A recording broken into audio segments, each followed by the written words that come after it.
జాతీయ మహిళా దినోత్సవం శుభాకాంక్షలు కాంగ్రెస్ పార్టీ తరఫున మీ అందరికీ తెలియజేసుకుంటున్నాం. ఈరోజు మనం మల్లాపూర్ నుంచి ఒక కొత్త బస్ రూట్ను మనం విశాఖ నుంచి అప్ ఉప్పల్ వరకు పోయా మల్లాపూర్ మాణిక్చంద్ కోడుపల్ నుంచి ఉప్పల్ వరకు ఒక బస్ రూట్ని మనం ఈరోజు వేసుకోవడం జరిగింది. దీనికి గాను ఈరోజు మహిళా దినోత్సవం సందర్భంగా మన కాంగ్రెస్ పార్టీ ఈ రూట్ నుంచి కొత్త రూట్ స్టార్ట్ చేయడం జరిగింది. అదేవిధంగా ఇక్కడ మహిళలకు ఉచిత బస్ ప్రయాణం కొనసాగుతోంది ప్రభుత్వంలో. ఈరోజు కూడా ఈ రూట్లో కొత్త రూట్ వేసి మరి ఆ రూట్లో ప్రయాణం కొనసాగించడం అనేది కాంగ్రెస్ పార్టీకే సాధ్యమవుతూ ఉంది.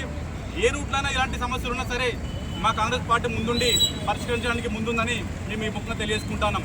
జై కాంగ్రెస్, జై కాంగ్రెస్. Thank you.